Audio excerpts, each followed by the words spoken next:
Hey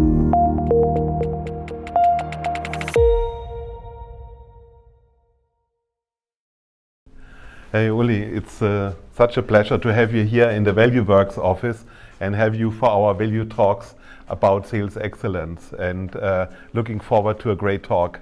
Yeah, pleasure is on my side. Thanks for having me. Today in our Value Talk series, it's about sales management and sales excellence. It's a great pleasure to have my brother here, Ulrich Faisst, who is a deep expert in sales management and sales excellence. Uli, can you please introduce yourself? Happy to do so. I'm Ulrich Faisst. I'm currently at Cognizant as a country delivery head. Before that, I was also working in consulting with Bain. I will also share here my experiences in global sales operations from Carl Zeiss, as well as the digital transformation that I have driven both in Zeiss and Trumpf.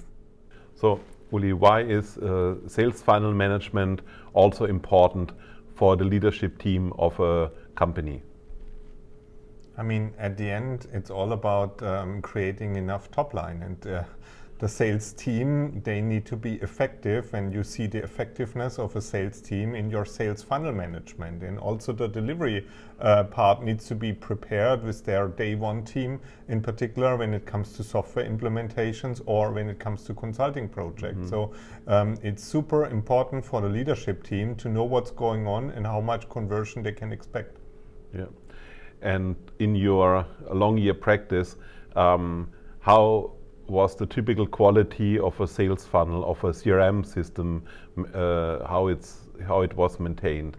Was that good, or was that challenging? It was always challenging because it's often a cultural change to measure something hardly tangible like a sales cycle. Yeah.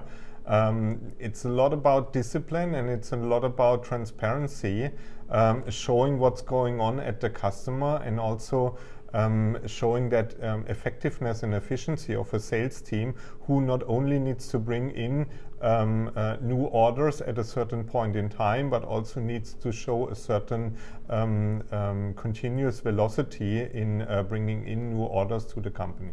Yeah, I mean, velocity is a good term and KPI. We heard a lot that the sales cycle takes too long and is so complicated and we cannot close. What is your perspective on that? Well, in sales, the difficulty is that the customer decides. And the customer, for that, you need to understand your customer and focus on the right customers. Yeah, that are decisions that you as a salesperson, as a sales executive can take on which customers shall I focus on. And what I have seen here very often was not the right understanding of a buying center, etc., leading then to a lot of zombie opportunities in a sales funnel. So clearing out that zombie opportunities was step number one usually. And then while making things measurable, you need to be very, very conscious about cleaning up and making sure that you focus on the right deals. And what my experience is, once you see a couple of times opportunities and leads slipping, factually they are not there anymore. Yeah. And you mentioned slippage. Why is slippage such a problem?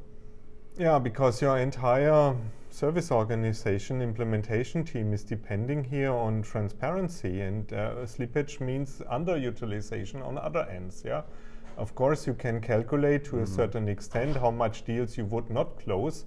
On the other hand, if you see a continuous slippages, that means that you might not have understood your customer well enough. Yeah. What can the other departments in the organization do to help the sale? I mean, contributing in terms of the win rate. For me, in a consulting business, the day one team is really crucial. So having a convincing day one team is one element.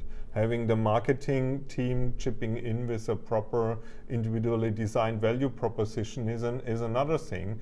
And for sure, it also depends on further elements of your functions contributing to close the sale. Yeah. Sometimes I heard that also the product organization can do a job in simplifying the product and making it slimmer, cheaper. What do you think about this lever? You need to be careful. You need to have a very clear product vision.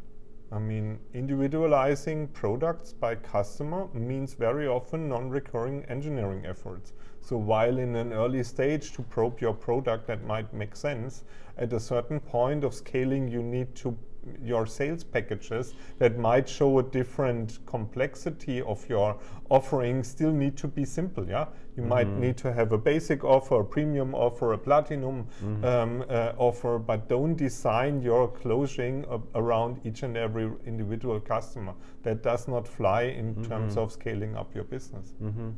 Thank you. In Bain times, I heard a lot about hunter and farmer model. Do you think that this is still valid in these days? It depends. It depends. Yeah. I mean, it depends where you are as a company. Yeah. It depends whether you are more in a B2B versus a B2C model. I would believe that a hunter-farmer model formally only can exist in a B2B model, definitely not in a B2C model.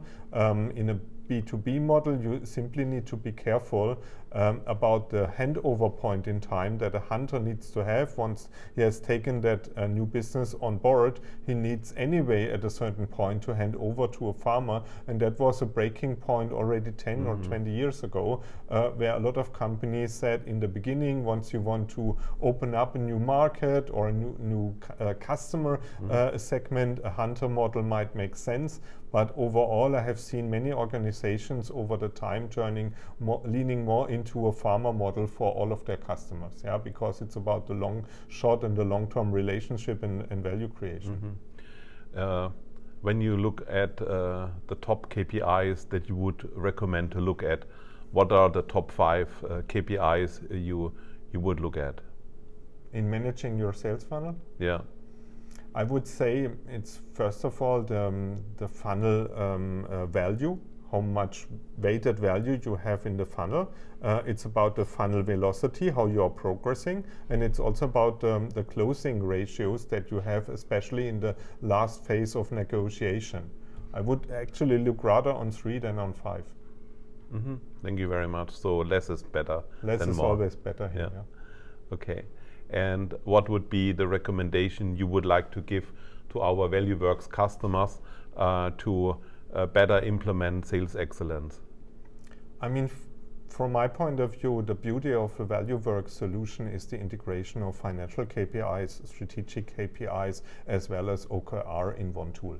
And also the integration capabilities to SAP, to Salesforce, to DATEV, to many other tools, having such a beautiful user interface and experience that you can drive, having all your important KPIs and OKRs at fingertips. That's for me the beauty of ValueWorks.